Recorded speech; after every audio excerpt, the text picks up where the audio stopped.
Let's bring in former Speaker of the House, Kevin McCarthy. Mr. Speaker, great to see you this morning. So few people know exactly what's kind of going on behind the scenes right now, but you're one of them. What is kind of going on behind the scenes right now? I've been through a few of these, and normally when you get in a fight like this, you're fighting for something. This feels like a Seinfeld shutdown. It's about nothing. It's truly the two Democrat leaders are so weak they can't make a decision. And if you wonder, I think this is going to go longer because Schumer's afraid of AOC, and Schumer can't make the decision when to get out of this because he's not fighting for anything. AOC is going to have to tell him when it's okay that they can get out of this. Because remember, a continuing resolution is passed to keep government exactly as it is. And yes, Republicans control the House and Senate, but it takes 60 votes. Republicans have voted for it. This is all about Schumer and his political weakness. I think the person who's played this perfectly is President Trump. Think about President Trump. He's trying to get peace in Gaza. He's making our streets safer. He's stopping drugs coming from America. And they're fighting about the most basic thing. Can government stay open exactly as it is? And the two Democratic leaders are so weak and say no, but they can't tell you what they want. Yeah, you know, Mr. Speaker, it's not really a government shutdown until Jamal Bowman pulls a fire alarm, which you certainly experienced. We'll see if that happens, although I don't believe he's still in action to do so. But I do want to take you to a little bit of what this fight was all about, and that is, of course, the Democrats wanting to return the health care for illegal aliens, and Democrats are fighting, saying that that's just simply not the case, while Speaker Johnson is bringing receipts to show for it.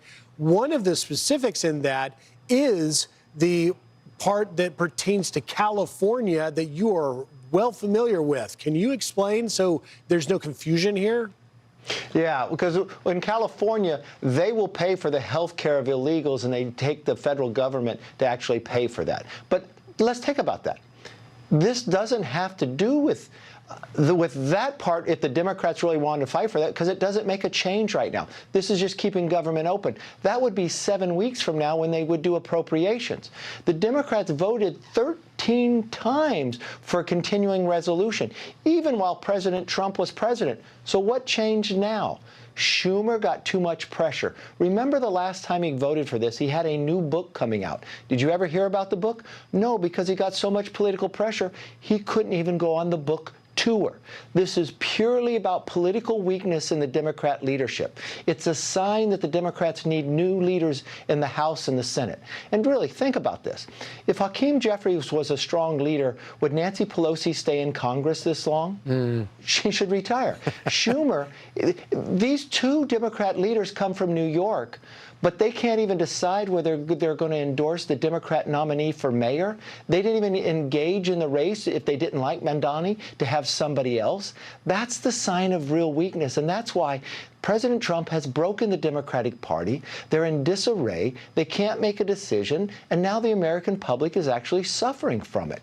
I think this shutdown can go on longer because they don't even know when to fight to help the illegals. That would be 7 weeks from now.